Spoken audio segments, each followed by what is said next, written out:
వర్తమానపు శక్తి, గతం, భవిష్యత్తుల భ్రమ గురించి ఈ వీడియోలో తెలుసుకుందాం.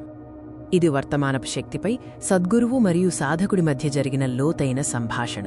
సాధకుడి సందేహం: గతం, భవిష్యత్తులు కూడా వర్తమానంలాగానే నిజమైనవి కాదా?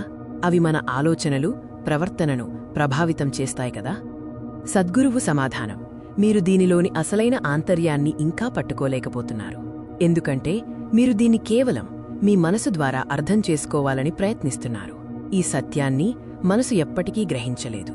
కేవలం మీరు, అంటే మీ అసలైన ఉనికి మాత్రమే దీన్ని అనుభూతి చెందగలరు. నేను చెప్పేది శ్రద్ధగా వినండి. మీరు వర్తమాన క్షణాన్ని దాటి ఎప్పుడైనా ఏదైనా అనుభూతి చెందారా? ఏదైనా పనిచేశారా? లేదా కనీసం ఏదైనా ఆలోచించారా? అసలు ఈ వర్తమానానికి ఆవల ఏదైనా జరగడం కానీ, ఉండటం కానీ సాధ్యమేనా? దీనికి సమాధానం చాలా స్పష్టంగా కనిపిస్తుంది కదా. నిజానికి ఏదీ గతంలో జరగలేదు. అదంతా అప్పటి వర్తమానంలోనే జరిగింది. అలాగే ఏదీ భవిష్యత్తులో జరగదు. అదంతా అప్పటి వర్తమానంలోనే జరుగుతుంది. మీరు దేన్నైతే గతమనుకుంటున్నారో అది నిజానికి గడిచిపోయిన ఒకప్పటి వర్తమానం మిగిల్చిన జ్ఞాపకాల ముద్ర మాత్రమే.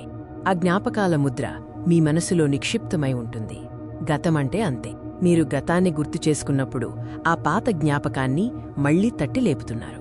అలా చేసేది కూడా ఇప్పుడు, అంటే వర్తమానంలో మాత్రమే. అలాగే భవిష్యత్తు అనేది మనసు ఊహల్లో రూపుదిద్దుకున్న మరో వర్తమానం. అది కేవలం మీ మనసు సృష్టించుకున్న ఒక ప్రతిరూపం. భవిష్యత్తు అనేది మనసులో సృష్టించుకున్న ఒక అంచనా మాత్రమే. భవిష్యత్తు అంటూ ఒకటి మీ ముందుకు వస్తే అది కూడా వర్తమానంలాగానే వస్తుంది. మీరు ఆ భవిష్యత్తు గురించి ఆలోచించేది కూడా ఈ వర్తమానంలోనే కదా? దీన్ని బట్టి చూస్తే గతం, భవిష్యత్తులకు వాటికంటూ సొంతంగా ఎలాంటి ఉనికి లేదు అన్నది స్పష్టమవుతోంది. చంద్రుడికి స్వయంప్రకాశం ఉండదు. సూర్యుడి కాంతిని ప్రతిఫలించడం మాత్రమే చేయగలడు. సరిగ్గా అలాగే గతం, భవిష్యత్తులు కూడా శాశ్వతమైన వర్తమానం దగ్గర ఉన్న కాంతిని, శక్తిని ప్రతిఫలిస్తాయే తప్ప వాటికి స్వతంత్ర అస్తిత్వం లేదు. వాటి ఉనికి వర్తమానం దగ్గర అప్పుగా తీసుకున్నదే. నేను చెబుతున్న ఈ పరమసత్యాన్ని మనసు ఎప్పటికీ తర్కించి తెలుసుకోలేదు. దీన్ని మీరు లోతుగా గ్రహించిన మరుక్షణమే మీ చైతన్యం మనసు స్థాయి నుండి అసలైన ఉనికిలోకి, కాలం అనే భ్రమ నుండి పూర్ణ ఎరుకలోకి మారుతుంది. ఆ క్షణాన అకస్మాత్తుగా సమస్త సృష్టిజీవంతో ఉప్పొంగుతున్నట్లు అనిపిస్తుంది. ఒక దివ్యమైన శక్తిని ప్రసరిస్తూ పరమ చైతన్య స్వరూపమై సాక్షాత్కరిస్తుంది.